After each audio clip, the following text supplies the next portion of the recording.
Hello everyone! Welcome to Get Real with Real Estate. I am holding down our open house today, and this property has some really fabulous staging and other parts that I don't love so much. So I'm not actually going to tell you where I am because I don't want to call out the particular stager. I actually don't know who staged this home. Like I said, certain aspects of it I love, certain aspects I would definitely be like, no, if it was a client that I was giving feedback to. So I thought it might be a good little moment to do a Get Real with Real Estate and just chat with you guys about on some basic do's and don'ts of staging, because staging can truly make or break a listing. If you are looking for a buyer who is going to fall in love with your property on emotion and really, let's say, it's a 3-bedroom, 2-bath, and like you're looking for somebody who's ready to start a family or to fall in love with that home on emotion, to really envision themselves in that home. Well, it's much better to have that home staged than vacant, because then that type of buyer can truly see themselves in the home. They can envision the space. And spatially, homes are really hard to kind of navigate and have a good understanding of what they'll fit in a room without staging. So staging can just be so impactful for a variety of different reasons.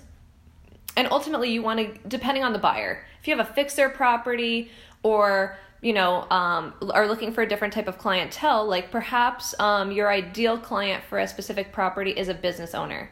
Well, you're not going to stage, because ultimately that's not the ideal. But for any property where our client and our ideal buyer that's going to walk in the door, with our sellers, we're always strategizing. What does our buyer look like? So for any properties where we ultimately want a buyer to fall in love on emotion, we encourage our sellers to stage. So I'm going to start out with some of the things that I love most about this one, because I don't love to start with the negativo. Let's flip over this camera.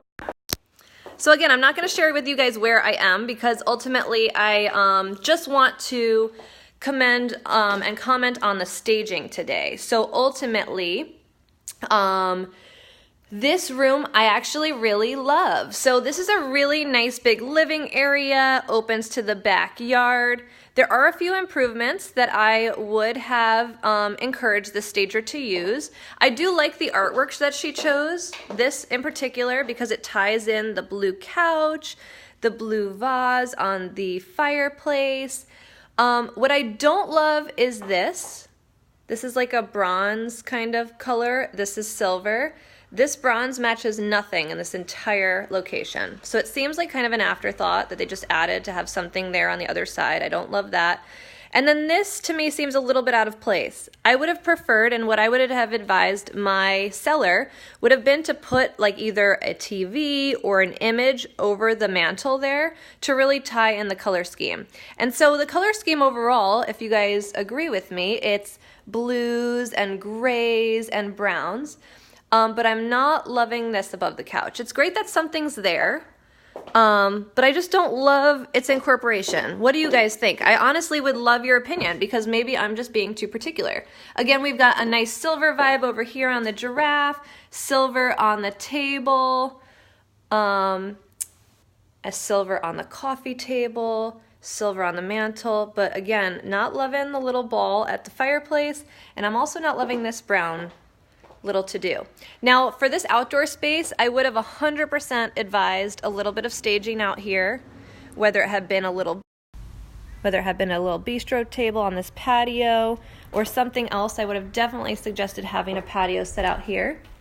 And then, perfect. So again, in this space, so we've got a little bit of the browns coming in here again. But in my opinion, and correct me if I'm wrong, you guys, I just feel like these slight brown finishes are a little out of place. Everything else seems to flow so nice. I love the art piece on the wall.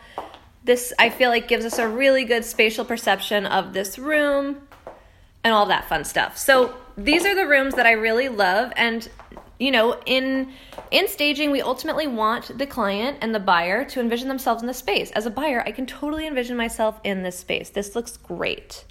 Now, let's move over to the kitchen, and apologies because I'm just setting up my open house, so it's a little bit messy in here, but this is a staging snafu numero uno. I hate this. This is so upsetting to me. I literally wish that they had not even put 3 other light bulbs in here, because to me, the chandelier that's literally at eye level looks, I don't know, to me just does not look well staged. It doesn't even really look cute because it's missing the 2 lights, so I don't love that. I don't love that there's only 2 placemats at a 4-person table. I feel like it just seems lazy. These flowers are really not cute. There's also no yellow anywhere in this entire house. So it just seems like kind of an afterthought placement. It doesn't match any of the other decor. These are a little, I feel like cheapo for the space. I don't love how they look and what they're bringing to the space. It's not a high-end vibe to me. So I don't love that. But I do love, some of the accents on the counter are nice. Just little decorative pieces. Nothing too fancy over here. I would say, a huge improvement would have been these 2 light bulbs. Even the agent should literally go and buy 2 light bulbs for that light fixture because it looks doofy. And then, let's see. I don't think anything in here. I honestly think they could have staged this much better. I would have suggested a shower curtain right here, a photo on the wall. Not this. I would have suggested probably like a really nice rolled out hand towel look in this corner or something like that. That doesn't look cute to me. And just adding some color to this bathroom, I think, could have gone a long way. Even something decorative right here on the storage shelf could have been fab. I think staging this middle room with no windows would have been really powerful. This home has an addition on it, so one of the bedrooms does not have any windows. Hey. So I think staging this as an office or a playroom or something could have been really powerful in helping to help the buyer see what this space is for, because a lot of people were like, wait, this bedroom doesn't have windows? Like, what is this room? So I think if they had set it up as an office, it could have gone a long way for them. And then my favorite room of the house, the master. So ultimately, with a master, I'm going to switch the camera around because I'm going to express to you what you want somebody to do when they see your master. So house like this, you're at a medium price point. Your ideal buyer is someone who's going to fall in love with emotion. Ready? I'm going to walk down the hallway to the master. You want somebody to be like, oh, ensuite, walk-in closet. I love this. That's not what people have been saying, because what people have been saying when they enter this room is, oh, what's wrong with the bed? Did someone accidentally lay on it because the air mattress is deflating? So not a cute look.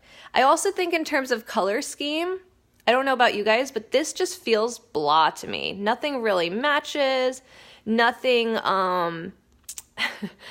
I mean, does this seem like like this is my master bedroom? Does it? I would love to know your opinion. Is it a yes or a no? Please tell me. Give it a heart if you love it. Give me a thumbs down if you don't, because I'm not lit up. I'm not feeling like this is going to be the decision maker as to whether or not I'm going to pay $10,000 extra for this house because I love it so much. That's what this is not showing me. So, and then this is a cutie corner. Ultimately, I just think this room could use a lot more love. I think it could use a lot of color. I think some vibrancy in here could be really powerful for that falling in love on emotion type aspect. And then the same thing here in this master. I was going to say that I was a bit underwhelmed here in the master. The bathroom is fabulous. It's a great size, but I think again, we needed some color here. I would have loved to see a shower curtain. I would have loved to see some artwork.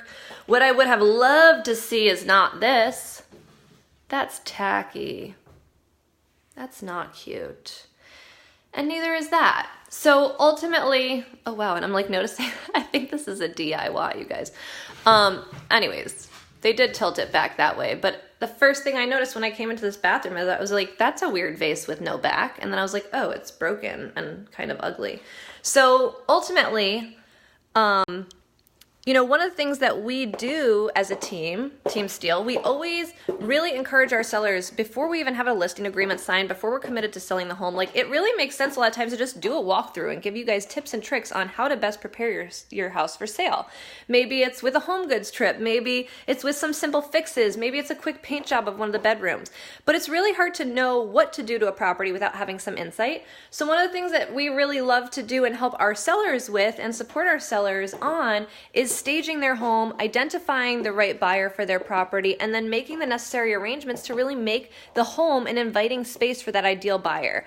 We change our strategy for every single listing. We create an entirely new marketing plan for every single listing. And the reason being, every single buyer is totally different. the buyer that's going to walk into this property is going to be way different than one that walks into a property in East El Cajon. That's 2,000 square feet. You know what I mean? So we market differently, we stage differently, and with a property like this in a beautiful family-friendly neighborhood like Claremont, where you know you're going to have a lot of families excited to be looking, a lot of probably first-time home buyers looking to get into this area, people who really want to start planting their roots and are going to be so excited about finding their first home. One of the major gaps that I saw in this property was the staging, and I'm going to give the agent that feedback directly. So I hope this was helpful to you guys. If you are thinking of selling, or just potentially want to even, I love decorating, so maybe you want to get your home looking like a staged place like ours does. Sometimes John doesn't like it because it, he's like, it feels like a museum in here. But it's amazing. I love our decoration. Oh, I'm just noticing this too. This is so funny. Look at these two little side chairs pressed together. But anyways, staging is an area that you don't necessarily want to cut corners on. Yes, there are cheaper stagers than others, kind of like there are cheaper real estate agents. What you get is often what you pay for. So staging is another one of those things where I wouldn't necessarily, like an agent, go to like a Redfin or a Purple Bricks, because you often get like a Walmart type service. I've seen some really expert staging for very reasonably cost, and this was probably a few $100, but for a few $100 more, could it have tipped the scales and potentially really swayed buyers into offering tens of thousands of dollars more? Potentially. And it could have really helped them to envision themselves in this beautiful space as well. So just some tips and tricks on staging. Hope this was helpful for you guys. Hope you enjoyed seeing my face this Sunday. I'll talk to you soon. Bye.